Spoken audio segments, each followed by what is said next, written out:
Bonjour tout le monde, j'espère que vous avez passé un bon week-end.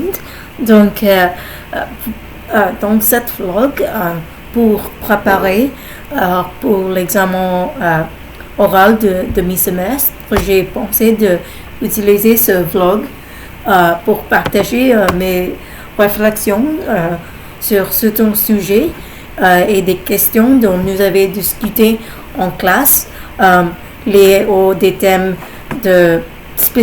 surtout l'unité 6. Mais au lieu de cela, cette fois, j'utiliserai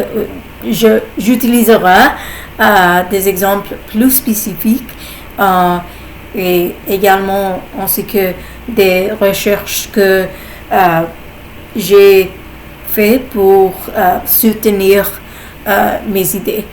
Donc, aujourd'hui, je vais discuter au sujet de la façon dont la pandémie a transformé l'engagement selon moi. Donc, à mon avis, je suis convaincue que la pandémie a transformé l'engagement d'une manière que nous n'aurions jamais imaginé il y a quelques années. Et je suis sûre que même s'il y a quelques changements négatifs dans l'ensemble, je crois que tout a changé pour le mieux.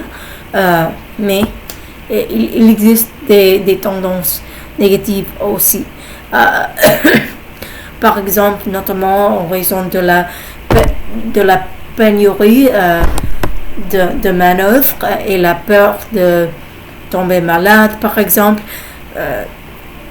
Plusieurs organisations caritatives avouent de faire face en crise de bénévoles pour soutenir leurs initiatives, notamment celles qui soutiennent les personnes âgées, par exemple en raison des règles sanitaires, par exemple. Et de la même manière, la prévalence de l'anxiété liée à la santé et les problèmes de l'anxiété sociale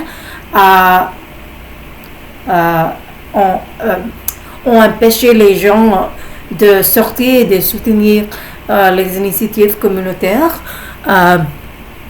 Par exemple, à UBC, en raison de l'augmentation des coûts de logement ou des nourritures, par exemple, depuis la pandémie. Et je pense que à cause de cela, de nombreux étudiants se sont tournés et cherché pour un travail rémunéré au lieu de faire du bénévolat.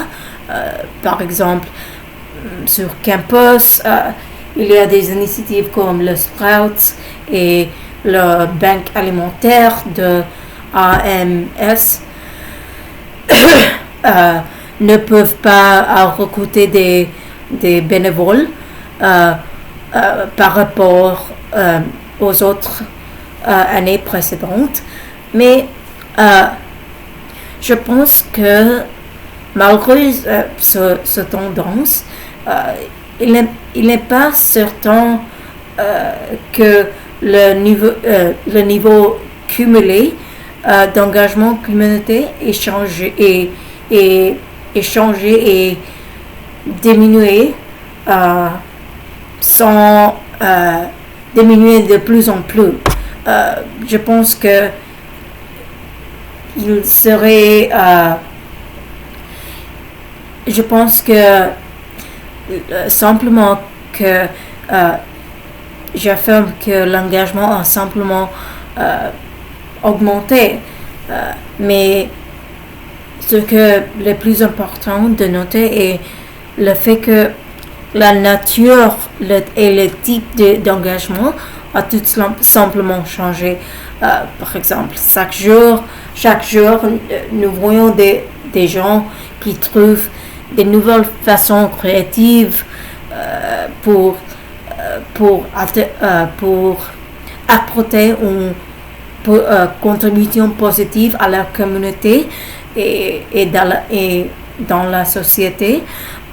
Par exemple, j'ai lu un article qui décrit que il existe un service de transportation francophone au Québec qui s'appelle Opération Nez Rouge, qui aide à la sécurité routière pendant les vacances. Et cette organisation affirme que il fonctionne à, je pense, 75% de sa capacité par rapport aux 25% pendant la pandémie en 2020. Donc, c'est un bon exemple de l'amélioration de nouveaux de soutien, surtout parmi la jeunesse, par exemple. Et dans la même manière, beaucoup profitent des réseaux sociaux pour montrer leur solidarité envers les causes qu'ils soutiennent, par exemple en créant des campagnes de sensibilisation et en collectant des fonds en ligne, par exemple en utilisant des outils comme GoFundMe et quoi d'autre, en exprimant tout simplement leur opinion sur les sujets qui tiennent à cœur le plus. Et oui, je pense que quoique les réseaux sociaux aient existé dans le passé, cet niveau d'engagement en ligne montre des niveaux sans précédent et cet niveau d'engagement est dans une échelle globale. Et donc, de plus, une autre tendance que j'aimerais parler est le phénomène qui s'appelle le télévolontariat, où n'importe qui peut apporter son aide et ses compétences dans un projet, mais à distance. Et je comprends que, oui, bien sûr, ces manières ne soient pas idéales pour nombreuses organisations, mais je pense que c'est mieux que rien. De plus en plus de gens utilisent des plateformes en ligne grâce auxquelles ils peuvent exprimer leur soutien pour les causes humanitariennes. Et je pense que dans cette manière, il est tout simplement étonnant de voir l'intensité, le degré de solidarité mondiale dont font preuve la jeunesse et les jeunes générations depuis la pandémie. Mais en même temps, je comprends que cette augmentation du bénévolat peut être une tendance intergénérationnelle, bien sûr, mais comme j'ai dit avant, c'est mieux que rien. Mais c'est une leçon importante parce que il est évident que oui, on ne peut pas continuer juste avec l'engagement en ligne. La connexion en personne est également essentielle pour un véritable engagement dans la communauté. Mais oui, dans l'ensemble, il est clair que l'engagement ne a transformé en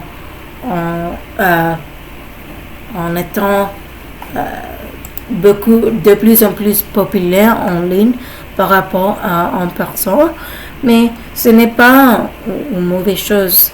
Donc oui, je pense que cette tendance continuera dans l'avenir et c'est une bonne chose.